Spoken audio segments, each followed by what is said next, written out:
What's up, everybody? Just wanted to mention a couple of things before we get started here. One, Robert Ortegon had to leave halfway through the recording session, so if you notice his absence, that would be why. Second, there's no movie clips in this episode due to technical difficulties, so if the episode sounds a little bare bones, that's why it is, so bear with us on that. And third and finally, we have a 420 episode coming. That's right, we will be focusing on How High, the movie featuring Method Man and Redman as the lead actors, and this one's going to be a lot of fun, folks. It's really one of my favorite movies, and we'll get into it a little bit near the end of this episode. But until then, enjoy the show. Collateral Cinema, coming at you. I'm Beau Maddox with Robert Ortegon and Frankie Avila. This is Collateral Cinema.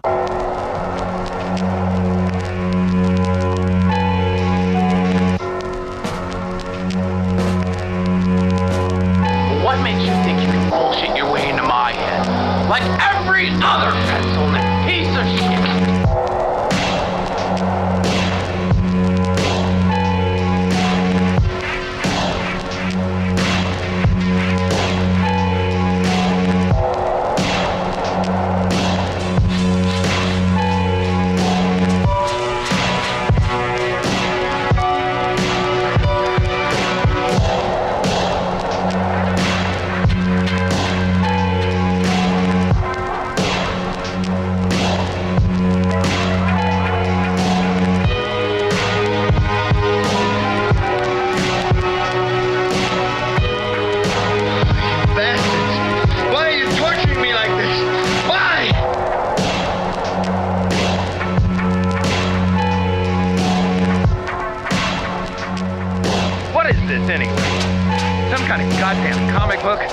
Welcome to Collateral Cinema, the only movie podcast that matters, where we focus on good movies, bad movies, and everything else in between in the world of cinema.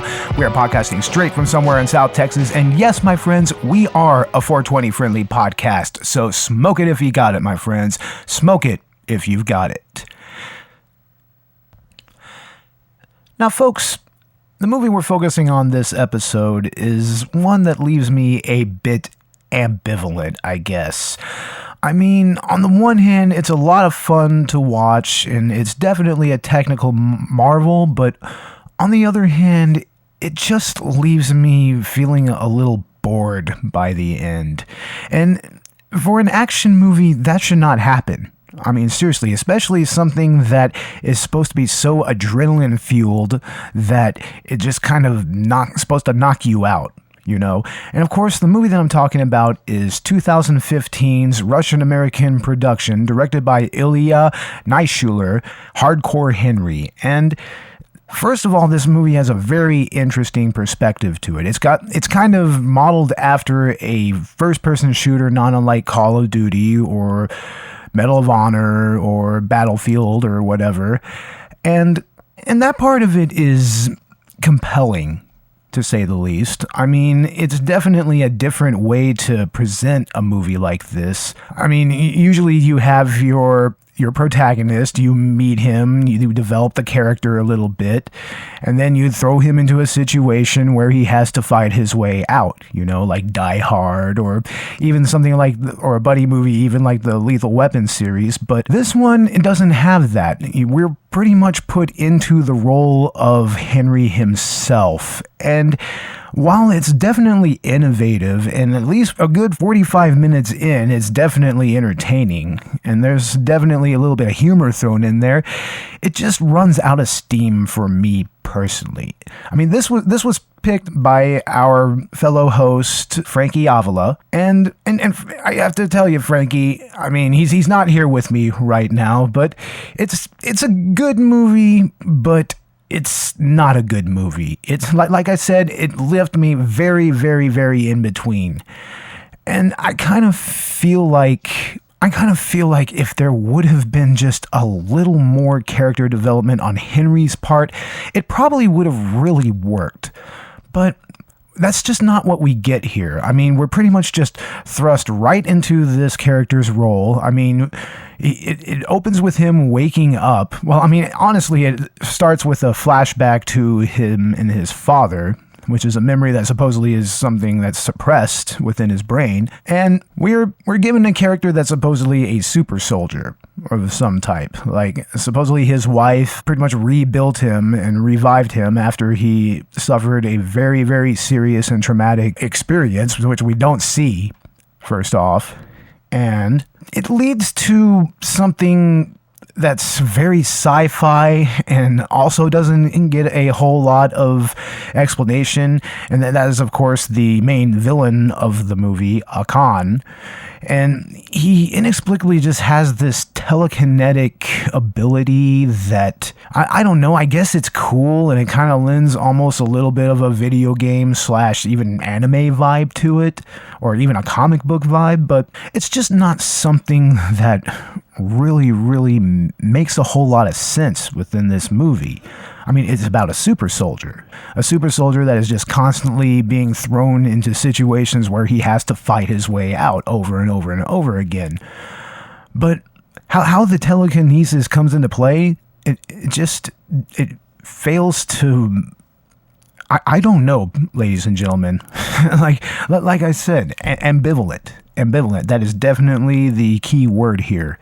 I mean, there's a lot of really, really cool set pieces here, like I said earlier. I mean, there's a lot of movement. There's a lot of good characterization involved in each of these set pieces. I mean, and it actually does kind of attempt to explain certain, or should I say deconstruct certain tropes regarding first-person shooters and everything, and that is kind of noteworthy, but honestly, unless you're a gamer yourself, it kind of rings a little hollow. And I'm personally somebody who plays a little bit of video games here and there, but I don't really own a modern console. I don't really play stuff like Call of Duty and whatnot. The last first-person shooter I played was BioShock Infinite. That's more of a story-driven kind of sci-fi horror story, but this right here definitely takes all the tropes and conventions and trappings of games like Call of Duty or Battlefield, and it really just kind of shows how that would play out in real life. So that's kind of interesting, but I still kind of feel like that's not something that you make an entire movie out of. It's something that, it sounds good on proverbial paper, but it just falls flat after a good little while. I mean, and there were certain scenes that made me laugh a lot. I mean, the humor is definitely one of the high points here, along with the actual technical aspect, but it just doesn't feel like anything that is cohesive, or it's only semi-compelling. And I guess you could say, ladies and gentlemen. I mean, supposedly it had several stuntmen working in the role of Henry, which is something that's noteworthy and it's interesting. But the reason they had to go through so many people is because the apparatus that they used to film this first-person angle kept on hurting some of the stuntmen. Like, it actually started to hurt the neck of the first guy that did this, and it actually almost seriously hurt the second stuntman, but most of those guys still did a great job. But once again, it's just that presentation that's just constantly hitting you over the head with it that, honestly, it makes sense in a first-person shooter where you're controlling the character, but in an actual film with a narrative and with something that's supposed to have a plot structure to it, it just falls flat. And I'm not saying that there isn't such a thing as plot structure in first-person shooters. It's just, it just doesn't translate well, is what I'm trying to say. And, there's a lot that, like I said, is explained about first-person shooters, but there's also a lot that's lost in translation. And in a way, that's kind of typical of any movies that are even tangentially connected to video games, It's kind of par for the course. But I don't know. It just leaves me with this feeling deep inside like it was entertaining for a little bit, but afterwards there just wasn't a whole lot of payoff. It's like watching softcore pornography, essentially. It's like, yeah, it's kind of titillating, but ultimately there's very little in the way of payoff, and it's really a very fleeting experience. And that's kind of what I felt here. It's a fleeting experience of a movie. I mean, most all of it just kind of goes over your head entirely, but I mean, still, there's a lot to unpack, though.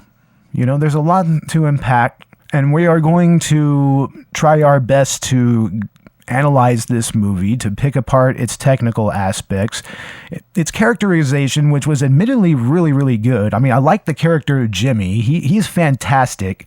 I mean, Charlton Copley, I think that's the actor's name. He was from District 9. And he played multiple characters here, and that was very noteworthy, and that was some superlative acting there, but it still it's one of those things that, like I said, was lost in translation because of the whole first-person angle, the whole FPS angle to it. It just kind of felt very forced, I mean, that's another thing. A lot of this action is very forced, and it's because they're trying to explain all these different and deconstruct all these different tropes involved in such games, that ultimately it just kind of loses sight of certain other smaller issues like that.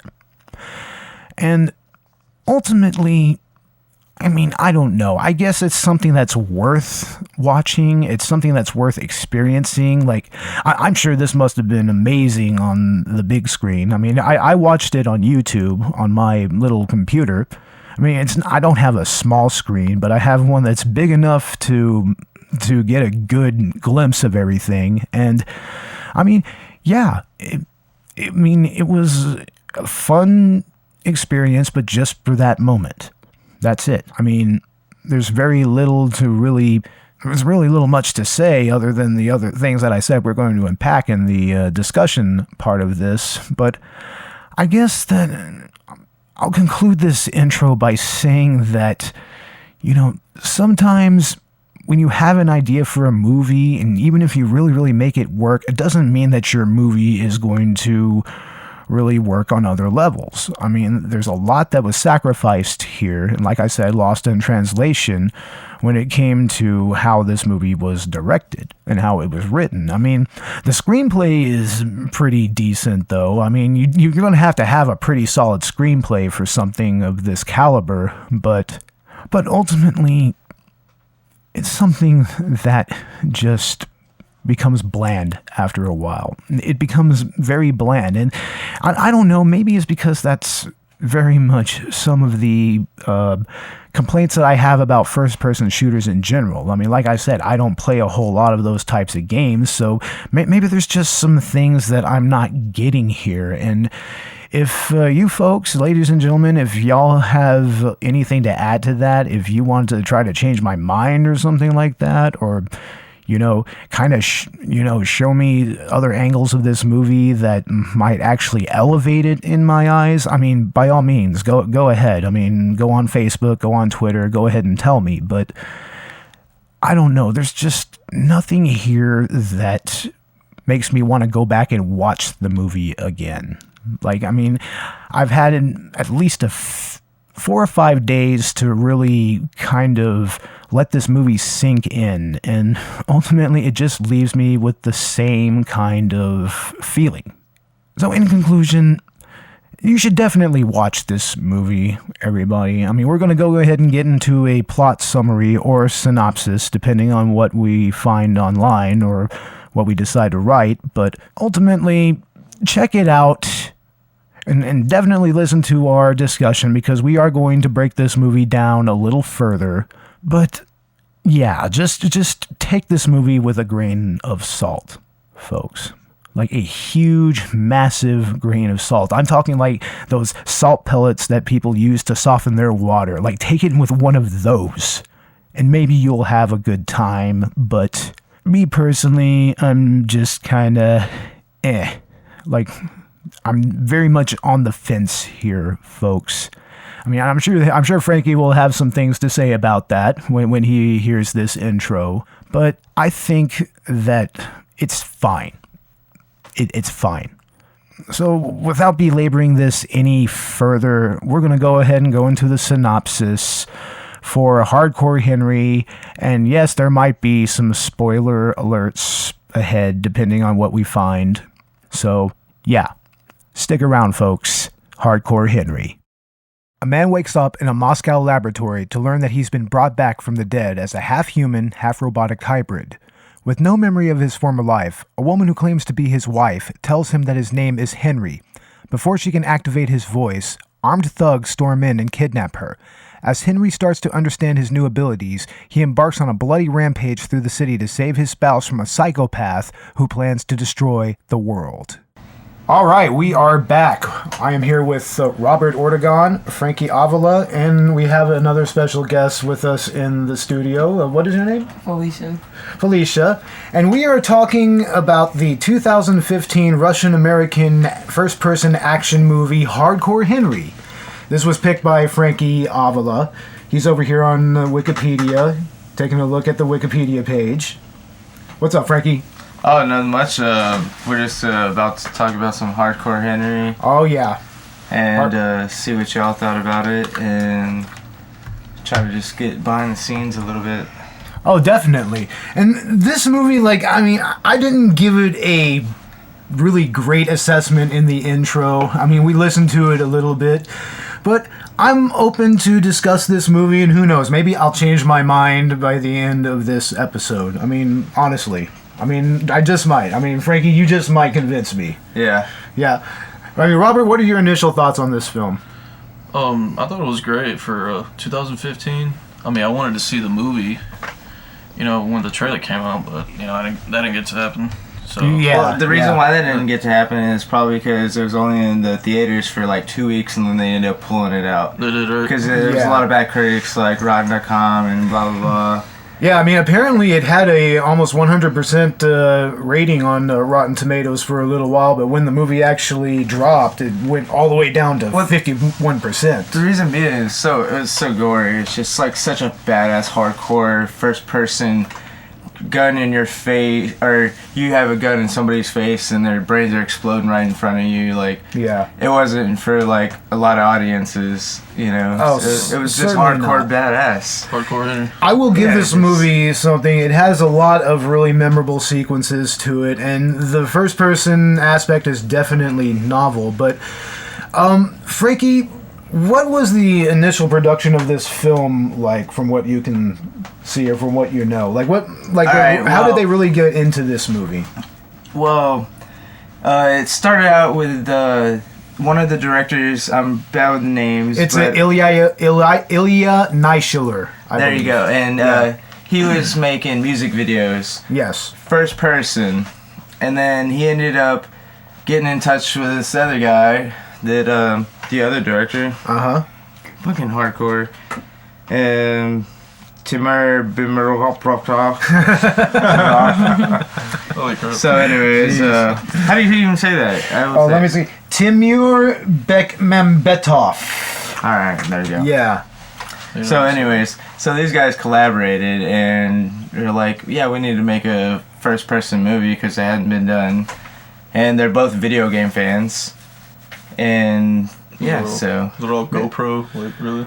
Oh yeah. Yeah, this is made with GoPro 3s, right? Yeah, it was production, it was solo, it was just like indie film, how we love all that stuff. Oh, certainly. So they collaborated, they had $2 million, and the reason why is because they had so many fan base and stuff, and people they were pretty much investing into them. Yeah, and keep watching their videos and keeping them going. Didn't this movie actually have a Kickstarter or something behind it that initially got the initial funds for the production or something like that? It was just pretty much like they already had money. Okay, right on. I guess there would be a kickfunder. And then, like I said, it was just a whole bunch of fans that just kept funding into them. Yeah. It does totally show there was a lot of fan investors. That's what there was. It totally shows how crowdsourcing can really get movies off of the ground. Like the indie film that we reviewed recently, Margam. They got a lot of their funding from, I believe, from some Kickstarters. I might be wrong. of course. I mean, I need to check into these things. Yeah, of course. for sure. Yeah, we need to. Yeah. Once again, Collateral Cinema, ladies and gentlemen. Kind of slacking here. It's like, But I unprepared. think that that's going to become kind of a trademark of ours somewhere along the line. But what was the response of this movie on the festival circuit? Well, that's how they actually started. It was like a festival, and it was really high. They made a lot of awards, and that's whenever they were going to exploit it to like the world in the United States and everything. And I don't know, that's where they went off of. Yeah. I mean, didn't it preview at Cannes? Didn't it come out at the Cannes Film Festival? Killing me, Small. Wikipedia. I can't scroll fast enough, bro. Oh man, I think we need to hire an actual fact checker to just sit in the background and check this shit Seriously. out. Had it all in mind before. Well, anyway, yeah, apparently on the festival circuit, this was a little bit of a darling. Like, more or less. I mean, it got a pretty good reception from then, and from that circuit appeal, it kind of got its buzz that on Rotten Tomatoes. You know, like I said earlier, it got up to about 100% on Rotten Tomatoes. So that's pretty high base. And That is. And then why'd they just start turning it down and everybody... It's because of the way that that the critics' reviews actually influences the scores on Rotten Tomatoes. I mean, the critics' reception was 51% after the film was released, but then the audience was like 50%. It was very much almost split down the middle between the audiences and the critics. I mean, that really shows an interesting little divide there. But I mean, movie-going audiences, I mean, I guess they really liked this, more or less. You know, I mean... Yeah, you're right. You killed it. It was 2015 Toronto International Film Festival. Toronto International Film Festival. There we are. It wasn't really Canada. It was Toronto. That's still a good film festival, though. That's Canada, right? Yeah, in Canada. Yeah, exactly. Wow. Yeah, it's known as hardcore in certain countries, I believe. Yeah, it's in Russian. That's what it is hardcore. Yeah. And then they changed the name to Hardcore Henry. Yeah, that's an interesting English name for the protagonist, I think, Henry. Like, I mean, what do you think? Like you just gave a robot a name or something. Yeah, right. Almost like Chappie. Hey, Henry. How you doing, Henry? I am Chappie. Oh, that's a movie that we probably need to get into sometime soon. Is Diane's word.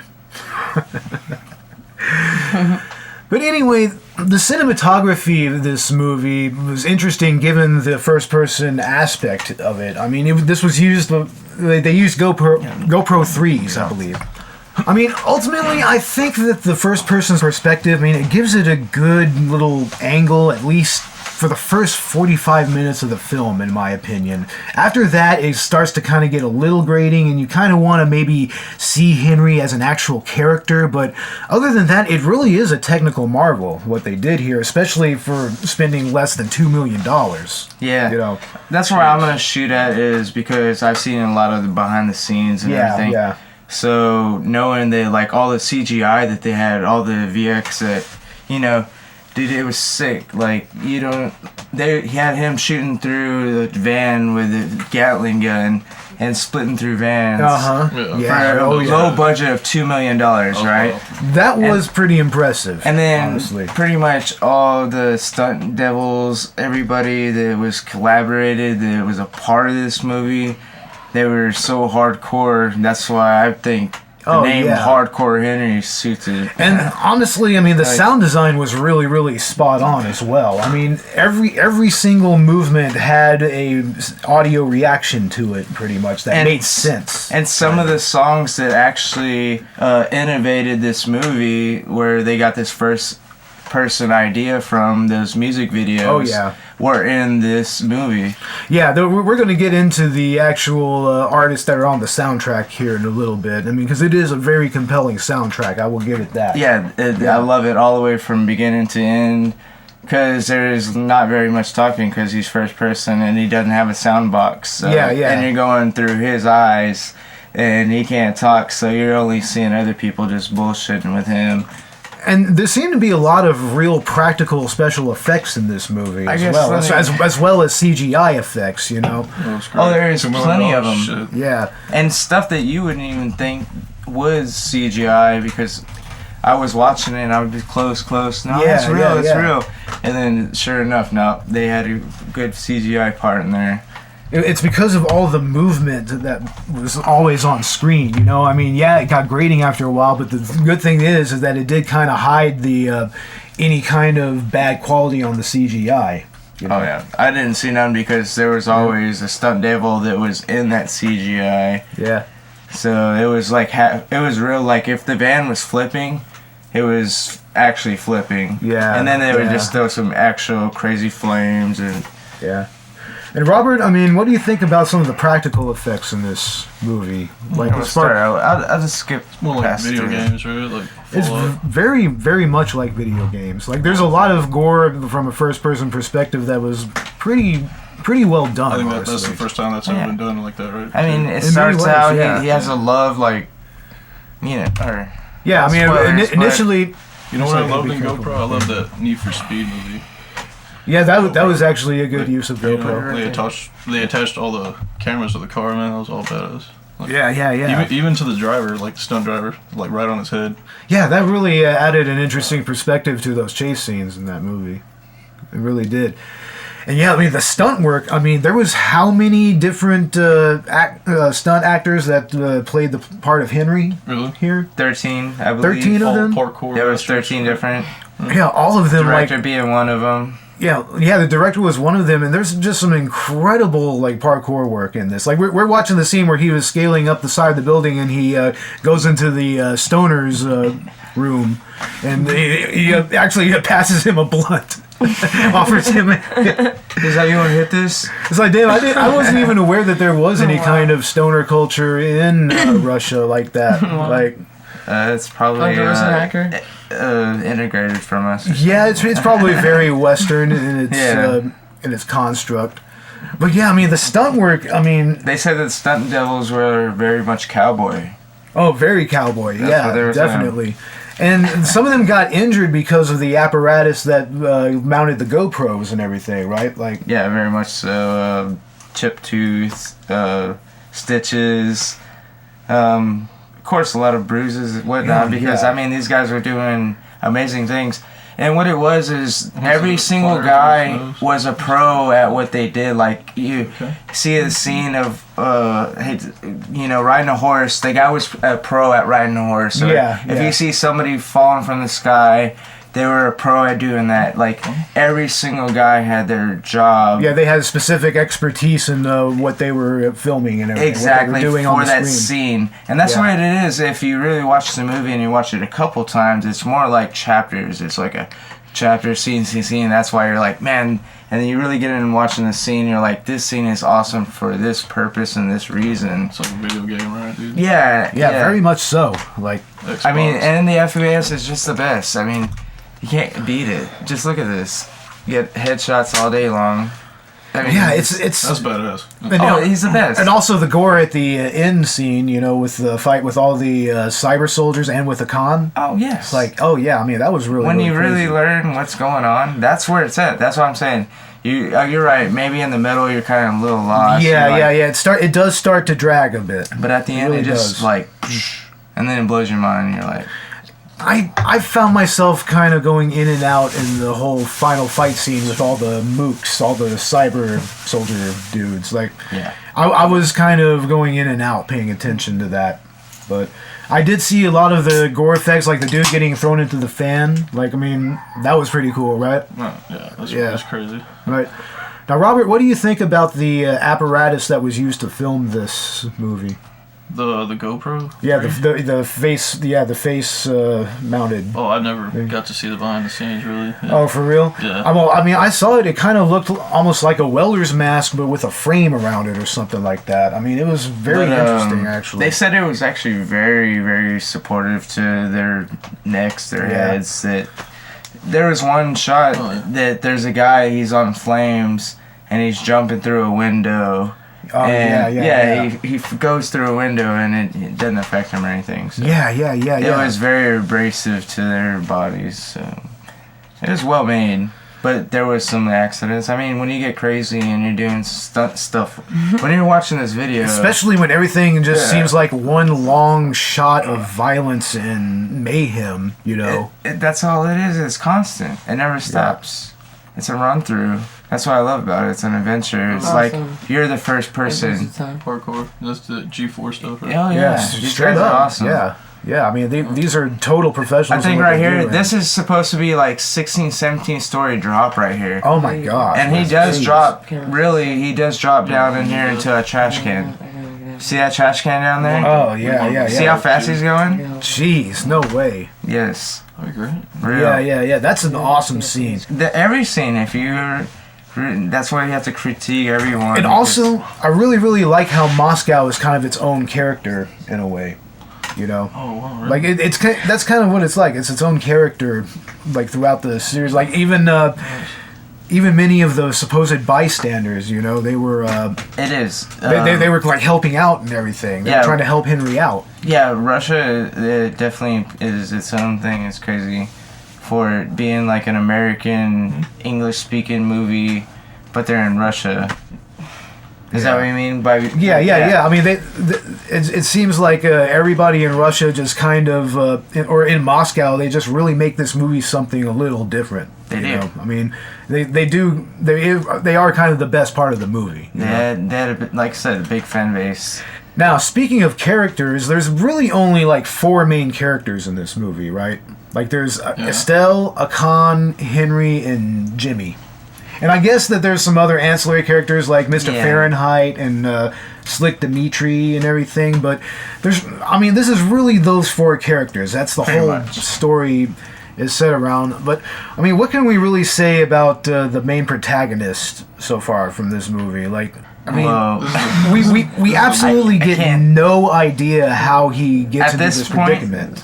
Yeah, at this point, you really don't even know what's happening. Yeah. We're very much kept in the dark, you know, much in the same way as Henry is. And that's the best way to kind of, experience that, especially in the first-person angle. Especially when you can throw a bottle at somebody back of the head like this. Yeah, right? Like really perfectly. Think. I mean, this all looks like one long shot and everything, and every character just kind of plays their part like beautifully, really. Yeah. I mean, like, Jimmy's character is hilarious, I think. Like, he's my favorite. Yeah, Jimmy's this entire movie. I mean, whenever he's snorting coke off of certain parts of bodies, yeah, head gets blown off. Yeah, a head just got blown off. We got the movie going on simultaneously while we're recording this, and that was pretty rowdy, yes. gotta say.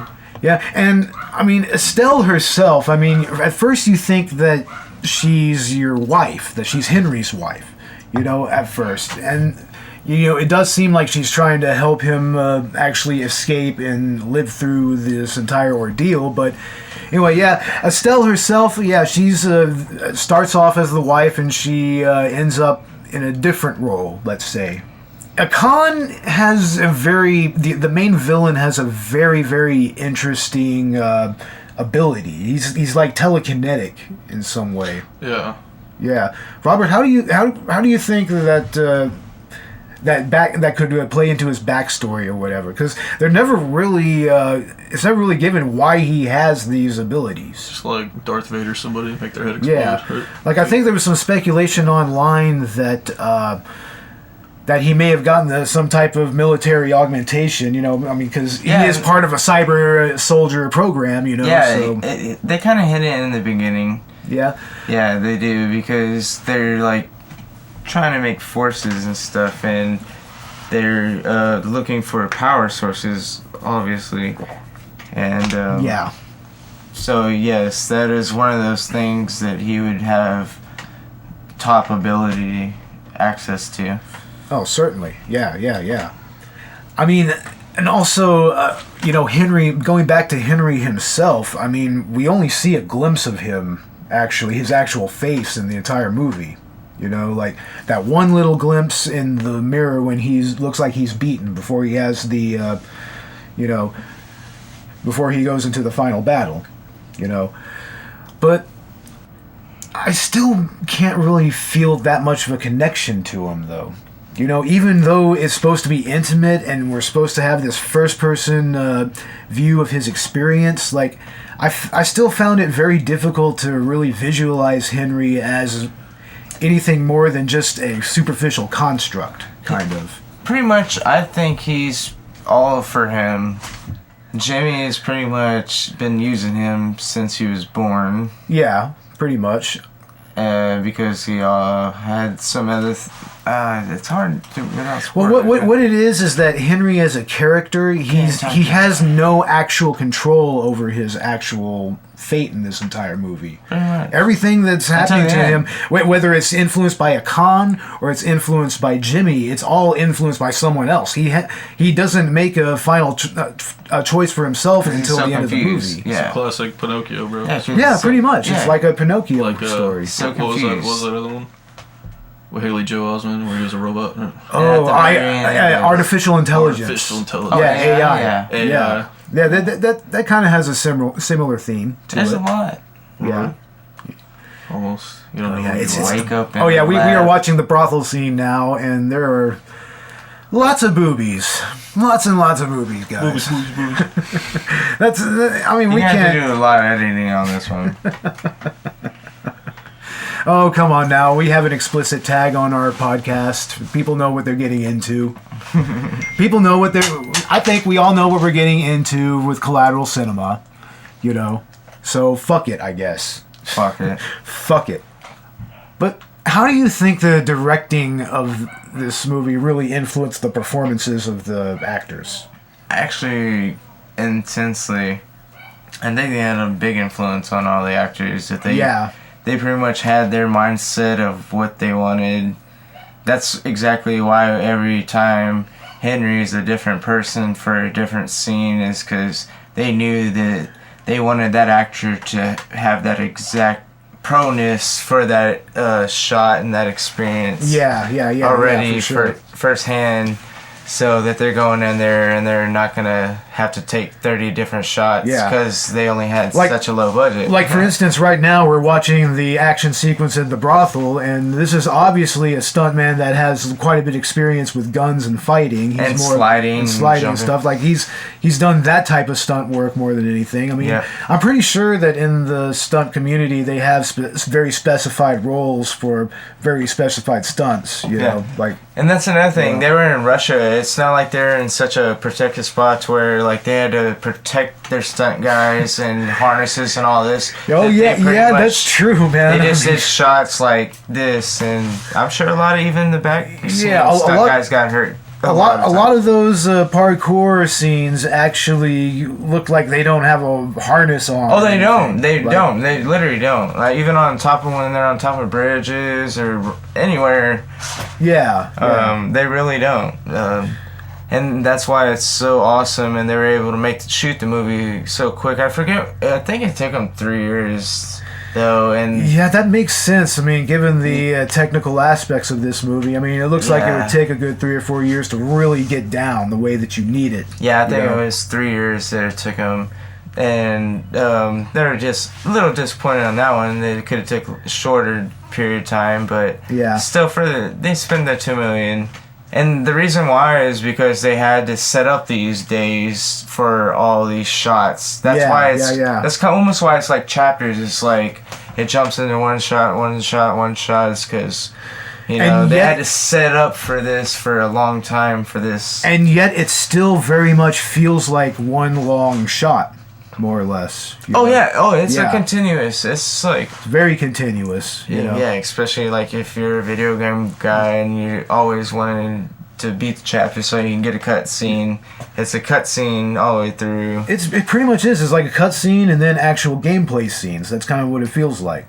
Actually, right. When you get the FPS going on. And the constant movement involved in this movie, I mean, that it must have had some real effect on acting, on the acting of the film as well, you know? I mean, there's always movement in this movie. Constant. Yeah, there's no actual rest unless unless Henry is actually in a resting position. Yeah, like got knocked out or something, and dazed out, or he's pinned down or something, But I mean, that definitely brought out certain aspects of the performances that otherwise, in any more conventional action movies, probably would not have translated well. Oh yeah, this scene right here where the stoner Jimmy is, he's interrogating this hooded guy. That's actually the director right there. That's Ilya Naishuller. Yeah, that's him right there. Funny scene, by the way. I really like this scene. And man, what a lot of great scenes there are in this film. I mean, even though, like I said, it does drag down a little bit, there's still a lot of stuff that's memorable here. Yeah, that's where I'm coming from. I'm more of the learning photography or anything like that, and these guys are super pros, and they didn't have nothing but GoPros. It just shows you. Oh yeah, I mean, it's like the cinematography is such great quality that I mean you can tell it's GoPros, but you kind of can't as well, Yeah, you gotta delete all that shit. Yeah, all of it. No, I'm just kidding. No, but you do, really. Yeah, but the opening sequence itself, like that, I mean, it pretty much just sets the movie in motion rather well. It really does, I mean, you meet Estelle, you see that she's allegedly Henry's wife, and then you see you're also introduced to Akon and everything. I mean, it sets it up pretty well, like in a nice little package, like you could just unpack it and everything's in place. Like, what do you think? I don't know. I'm just hardcore fucking action fan, and of course. This movie just brings it to it. Yeah, like that brothel scene that we just saw a few minutes ago. Like, I mean, right here is the hardest. That van actually really flipped over. Yeah, everything has a lot of CGI, but there's a lot to it too. Oh yeah, there's a lot here that's practical. Like I said earlier, like this whole thing where they go through that truck and they have the Gatling gun. That's all real. He's really getting dragged. This dude's getting dragged on the side of the sidecar of the motorcycle. Like, yeah, I mean, this is a marvel of stunt work and choreography and everything, man. He's not there. I mean, this beats the living hell out of the. He's not there. Yeah. In real life. Oh, that was added in there by CGI. Yeah. I got you, man. That's cool. And this highway chase scene, I mean, I just love how well it seamlessly flows together, All of it does. I don't know where. Yeah. And in some ways, it almost kind of feels like one of those rail shooter games, where you had a light gun and you were shooting all the bad guys on the screen. It kind of has that Crisis. Yeah, like Time Crisis or Area 51 or something like that. Like a roller coaster FPS. Yeah, something like that. I mean, oh yeah, that's an awesome scene right there. Yeah, they all are. then there's that whole. Those are CGI. Then there's that whole scene. Yeah, I can tell that's CGI a little bit, but I mean. No, it is. Yeah, it's hard to tell, right? Yeah. But I mean, that whole dance scene that Jimmy does doesn't the movie kind of grind to a halt there a little bit? I mean, it just kind of comes out of nowhere. He's singing "Under My Skin" by Sinatra, and he's the one that created the company. Yeah, but he's. I'm saying that so scene he's trying in general. To like kill the company. No, I'm talking about that scene in general where he's dancing and everything. He's going into all of his avatar dudes or whatever. Yeah, like, back and forth. That scene I was just like, what? What the fuck was this? When he's exposing himself and just pretty much telling him like I was fucking with you and telling him the truth pretty much. But in a way, it qualifies as what's called a big-lipped alligator moment.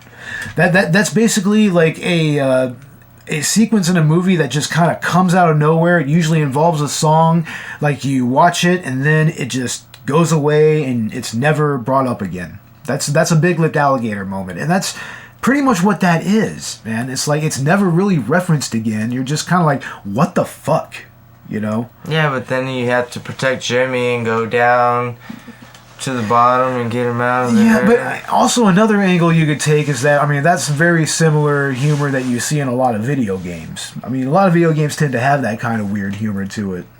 That's know? what you have to pretty much. Yeah. So I don't know. Maybe Experience take this that with movie a grain as- of salt. You know. Yeah.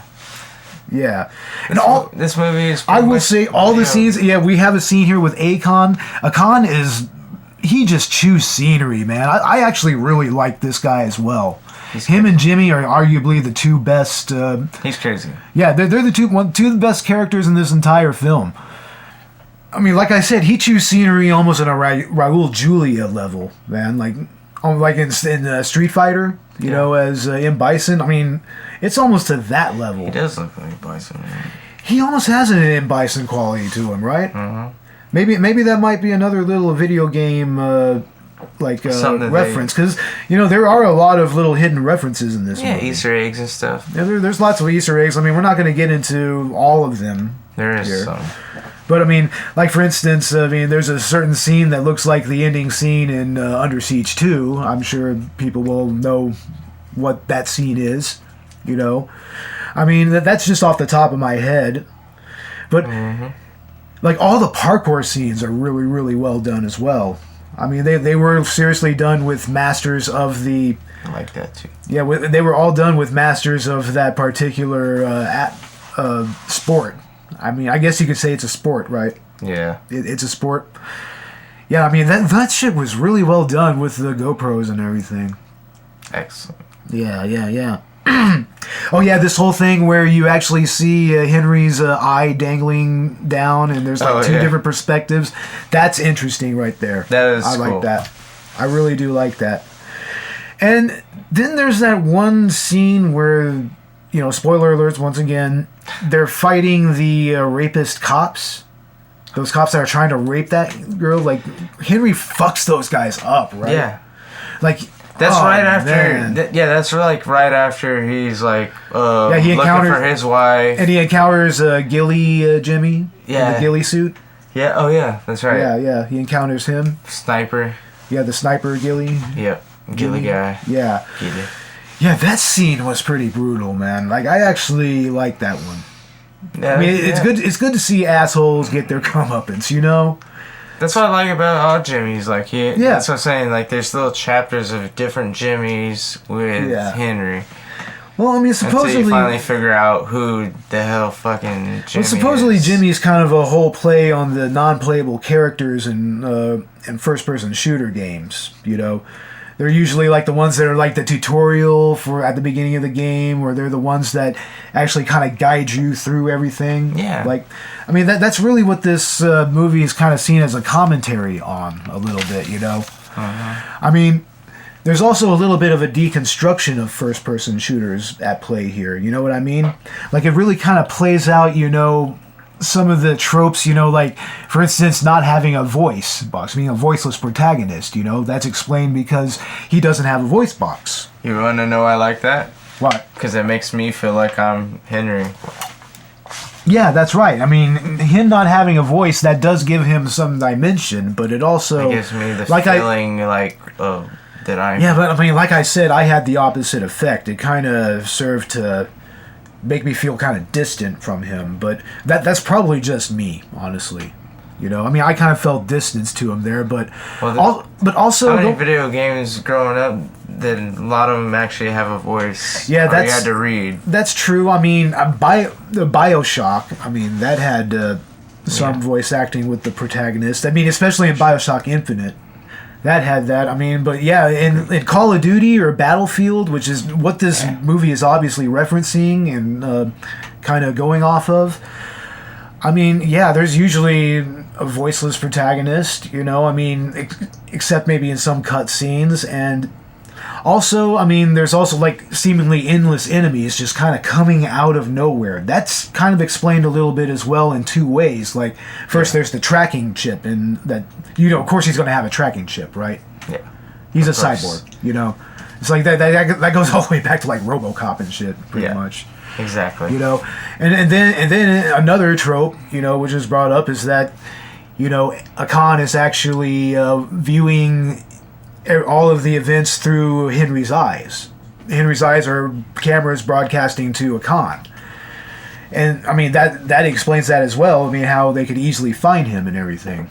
Because, there's several scenes where Khan just kind of shows up, out of nowhere. Like in the brothel scene where he's talking to that one dude. You don't know none of this stuff. Yeah, of course.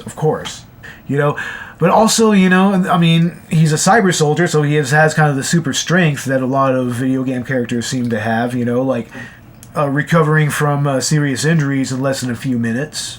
Yes. That's kind of explained there. No, not so much. Well, it's vaguely explained there. It's kind of given something of a plausible explanation there. But I think also, he's more lucky than anything. Probably.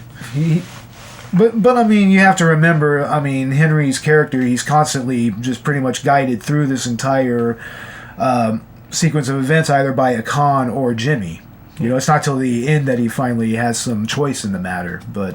Yeah, he's fighting both. But that also goes into another trope called mission control NPCs. Oh yeah, this is a great scene right here. We're going to go ahead and just go off on a tangent here, where the Magnificent Seven music comes into play, and he tries to jump on the horse, and the horse knocks him off. Yep. Yeah, we just wanted to go ahead and point out that scene, because that scene is pretty fucking awesome as well.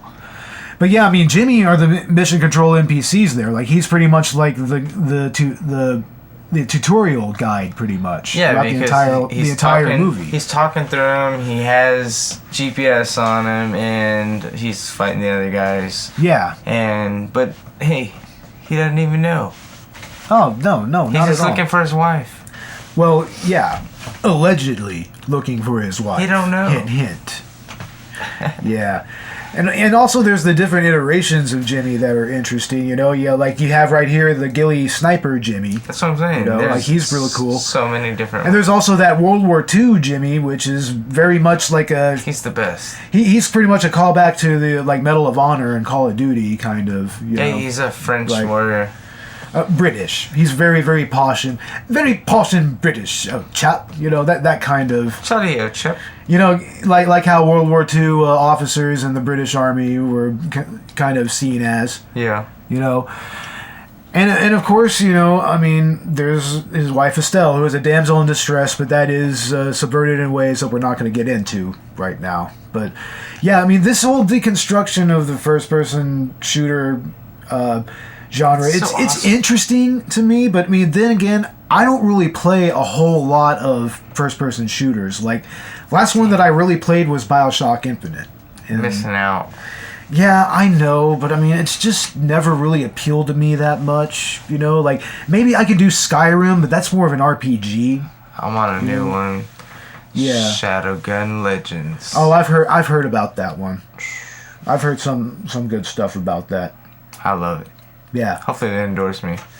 Hopefully. I'm top 12,000. I was top 6,000 and I had dropped down because I haven't played in 2 days. Yeah.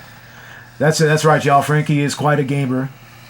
Isn't that right, Frankie? I try. He tries. And I guess this would be an appropriate movie for you to choose then, being that it has that obvious first-person shooter game quality to it. Oh, for sure. Mainly it's just... And, for a sci-fi movie, it actually kind of works. I just love how, like I said before, the silence, I guess I feel like I turn into the character, the way he looks. And yeah. His angles, the way he actually looks through his eyes. Yeah, but... through the camera and stuff. But I read... things and... I read somewhere that... part of the reason why they have that one little glimpse of Henry's face is to kind of break that a little bit and kind of bring it back down to, in the end, this is still a man that's just been put into some really extenuating circumstances and just so happens to have been given the abilities to handle it, I don't know, when you look at his internals, he's pretty much all robotic. All robotic. If you remember the internal image in the movie, he has some... bone matter left. Yeah, and some organs. Yeah, he's a little there. Yeah, he has some of it there. Pretty much just killing the whole movie. No. If you love this movie, I do. Whoever you are, it's a good. Points I'm trying. It's good. Like I said, it's fine to me. I almost needed a reset on this. I'll tell you later. Yeah, but Well, we're going to get into the soundtrack of this movie now. This soundtrack had artists such as The Stranglers, Serj Tankian, it had Sublime on it. That was really cool. Nice. It had Temptations. That was playing during, My Girl was playing during the brothel scene, which was really, really well done, I'll say. Pretty much. And also Queen. Queen, of course. That's probably a way better use of Queen than in the Suicide Squad trailer. Dude, way better. Good call. Way better use than that. I haven't even thought of that. Yeah. Oh God, Suicide Squad is going to have to be something we're going to get to eventually, and Oh my God, I'm not looking forward to that. But yeah, this soundtrack, I mean, it really fits the movie well. I mean, the interstitial music during the action sequences, it's usually more like straight techno, and a lot of that, I think it was a lot of that was done by the director, and actually, I think the composer is his wife, the girl that plays Katya. Oh wow. Yeah, that's his wife, and she actually composed some of that music. I think her and her husband. But like you said, it was really sequential. Yeah. To movements and pretty much everything. Actually, throughout the whole movie, since he doesn't have a voice, music pretty much, all the songs and stuff, kind of speak for him. Yeah. Through his movements and stuff. I could see how that works. They kind of really collaborate with his movements and the situation that he's going through. If it's high, low. Like, for instance, in battle when Queen is playing, when he's fighting all the other cyber soldiers. I mean, that is definitely his elevated state. He's got to be ramped up so high. Yes, and he doesn't he take a hit of adrenaline real quick? Yeah. Somewhere along the line. Double leg, just right in his fucking legs, and he just goes off. Sure does. Yeah, I mean, the music does really help elevate this movie a little bit in my eyes, And like I said, speak for Henry, because he don't have a voice, so that's kind of what's going through his brain as he's going through all these situations. And then, like we said earlier, there was that little Magnificent Seven reference there that was pretty cool with the horse scene. It's that's a good little Western. Yep. Yeah. I mean, that definitely was way better done than Suicide Squad, once again. Oh, yeah. I agree. Once again, I mean, that was a movie that just didn't know how to use its soundtrack at all. So, but this movie knows what its soundtrack is and how to use it. I wasn't a fan of the Joker. Oh, yeah. I mean, but we'll get to that movie eventually. Believe me, ladies and gentlemen, we will take on that movie. We'll cut that out of this. No, we're not gonna. I'm not gonna cut that out of this. That's pretty much a promo for a future episode. It's we are definitely going to do that movie. But I mean, even the use of "Under My Skin" by Sinatra in this little dance sequence. I mean, that's interesting. I guess it's an interesting choice. And doesn't Jimmy make a little joke about his I do like musicals, but that does not make me gay or something like that? He even references that. Yeah, I'm pretty sure. Oh yeah, but yeah, I mean, this soundtrack, I would actually stream that on YouTube, if they have it up on YouTube, man. I would totally jam that for sure. I mean, it's got a little bit of punk, it's got everything, some techno, some crooning. Shit, I'm sure somebody's already posted it. Yeah. I mean, it's a pretty solid soundtrack.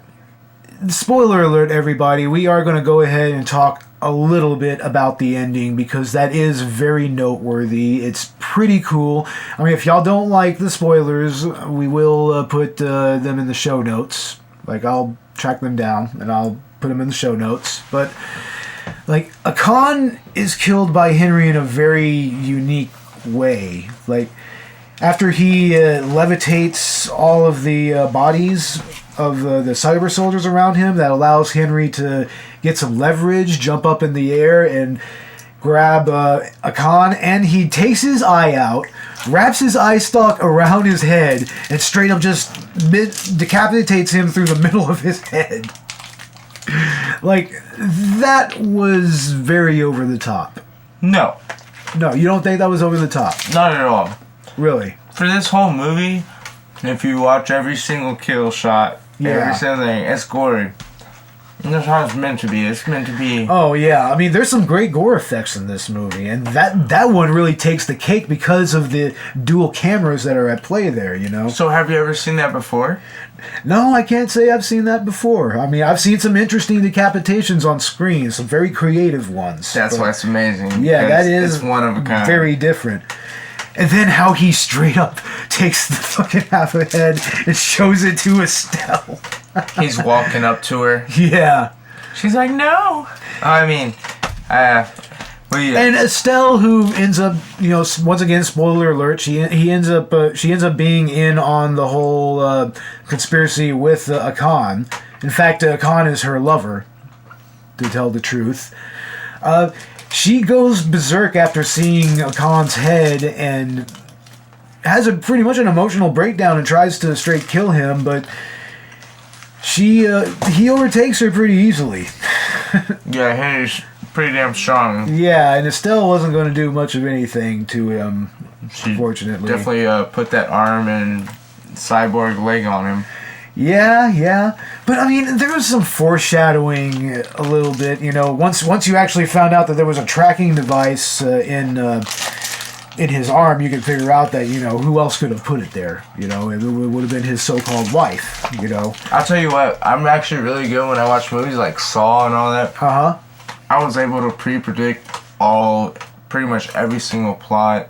A lot of movies. Yeah. And right whenever in the very beginning, the way I saw her emotion and the way she acted to whenever she asked him a certain question, I already knew that's what the plot behind the plot was. Also, if you look in the opening of the movie, if you look at what she's wearing, there's a little bit of a visual cue that kind of connects her to Akan a little bit. She's wearing similar colors to Akan, you know, so they're kind of matching a little bit, you know. Yeah, for sure. Yeah. Yeah, but I'm always good at stuff like that. Yeah. I mean, some people would probably see that as a detriment to the film. I mean, me personally, yeah, I saw it coming, but I mean, it didn't really affect There's so many people oblivious to the it didn't affect my experience with the movie. So, I mean, it's like, oh, whatever, you know. Yeah, there's like so many mystery films and stuff that somebody can catch and be already plotted out in their head, and then at the other person right next to him be like, I don't know what's even going on. Yeah. So what flaws do you think there might be in this movie that you can see, even as a fan? Even as a fan of the movie, is there anything in this movie that you could point out that could have been done better? Like I was talking to you earlier about it, I give it like a 4.3 out of 5. 4.3 out of 5, right on. And reason being, somehow amazingly they had this fan base budget, that they had all these investors, and they made it possible. It wouldn't even be possible because of them. Yeah. And that's why they went to Russia, when they were able to do these crazy things you would not even be able to do in the United States. You have to have permits, you would have to have so much crazy stuff to even get one scene shot. And for them, in the budget, that they did the same thing. That's why it's like cut scenes. It goes from 1 to 1 to 1 to 1. Oh yeah. Because they prepped and made sure, even there, I'm sure they had to have permits and for some. Oh yeah, for some of the stuff, but I mean, I'm not. Most of the time they didn't. I'm not really privy to what type of regulations they have in Russia regarding that. Yeah, they probably don't have none. Probably not. And that's why they were able to hire these guys for probably near to nothing.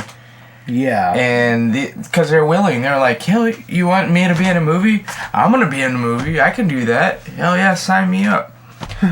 Yeah. And sure enough. And so I mean, for the budget, everything, just look at the choreography. Yeah. The FPS thing that they got going on, it was I think I see what you're saying. I mean, but to me, like I pretty much laid out all the flaws that I felt were in this movie, like pretty much in the intro, you know. But I mean, it does drag down a little bit, but I mean, I don't know how they could have really remedied that, or I don't know if maybe I need to go back and just watch the movie again and try to take in a different perspective now that we've talked about it. But Yeah. I mean, it just became a little boring to me near the end. Just a little bit, you know? Which, I mean, and when you have an action movie like this where there's so much going on the screen, like, that shouldn't happen. Like, that's just my attitude about that. You know, my opinion about it. Yeah, I guess. Yeah. I guess where you're trying to come from too is it didn't have like cuts, or a lot more cuts where there was story based. Yeah, where like, there was a little more story. Something yeah. that told you what's actually going on. Well, I mean, I don't need to be told. I mean, in the end, show don't tell is always best. That's why I'm thinking, like, what was it like? Supposedly, what happened in 2 days? All this is going on, or something like that. Yeah, it seems like this is like 48 hours in these people's lives. It's so I haven't really quite. So there's no story to be told, really. Yeah. Who woke up and. Yeah, I mean, this right here. We woke up. That's what I'm saying. I woke up. We're pretty much watching the scene now where the movie pretty much eventually kind of tapered off for me when they're surrounding Henry and Jimmy and everything. I mean, this is where it just kind of, falls off a little bit. When he drops it. Yeah, no, this is when the movie just kind of tapers off a little bit, and I'm just like, boom. Yeah, that was pretty cool, I guess. But it's like, I don't know. That's why I look at it that perspective. I guess it's like actually what it took for them to do those shots. Yeah. I'm not saying it's gonna be like 100% A budget film or anything, but yeah, what it actually made them or took for them to do those shots and for what they had, they killed it. I mean, yeah, there's no way anybody. They definitely executed what they wanted to execute here, and they did it well. I mean, there's no doubt about that, And like I've said in the intro, it's fine. It becomes a little boring to me after a while, after the novelty wears off. But then, I mean, I don't know. Maybe it's just because I need to be more of a first-person shooter fan or something like that. Maybe I just need to play more of those types of games. Yeah, for sure. It could be that. Because this is a very gamer-rific movie, even more so than the movie Gamer, which we will also take on, because god damn that movie. Gamer. Oh, I can't stand that fucking movie. Oh, jeez. Well, anyway, yeah, that is Hardcore Henry. I mean, what is your official score again, Frankie? 4.3. 4.3 out of 5? Yeah. I'm going to give it a 3 out of 5. Like I said, it's fine. Maybe if I watch it again, maybe my opinion will change a little bit, but I mean, as of now, like, it's good for what it is, but it gets a little boring and bland in my opinion. That's just me. Don't take my word for it at all, ladies and gentlemen. I mean, come on now. Alright, if you like hardcore action, definitely check into it, because this is one of those ones, and definitely don't have your little kids around, because it is gory, and I think that's why a lot of people can't handle it. And there's definitely lots of nudity and boobs and stuff like that.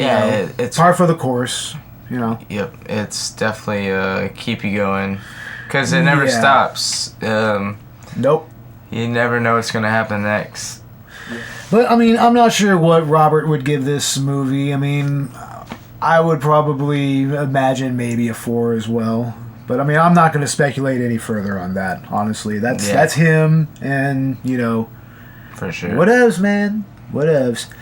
All right, ladies and gentlemen, we do have a special episode coming up here on the next episode. We're going to do our 420 episode. Hell yeah. And we are going to be doing a great stoner movie, in my opinion. That's a lot of fun to watch. It stars Method Man and Redman. We are doing How High. I love this movie. It's one of my favorite movies of all time. I mean, and I can't wait to really discuss why, because, man, that movie really, it's funny. I mean, it's fun to get stoned revolutionary. It's pretty revolutionary when it comes to stoner movies. Yeah, it is. 420 movies. Yeah, for sure. And we're going to have like pretty much everybody in here, man. We're going to have, of course, Frankie's going to be here. We're going to have Joseph in the house, Joseph Cantu.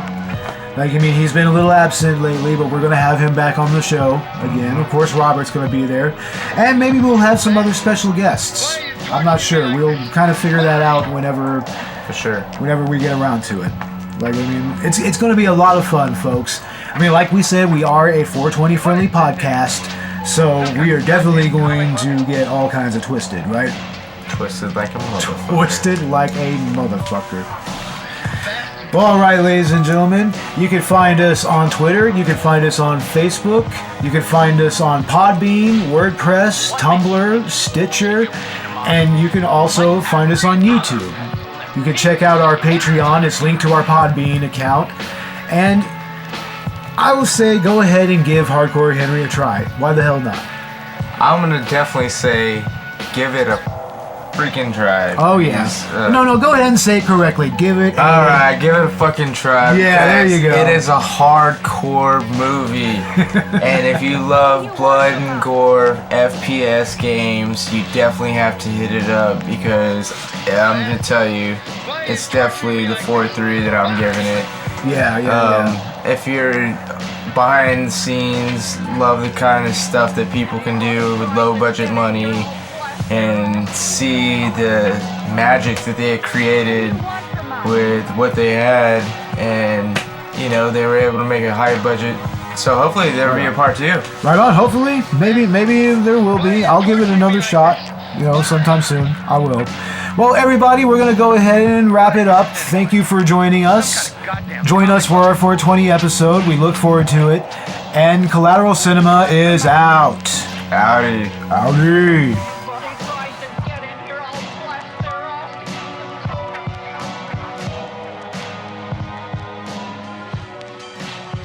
What makes you think you can bullshit your way into my head? Like every other pencil neck piece of shit.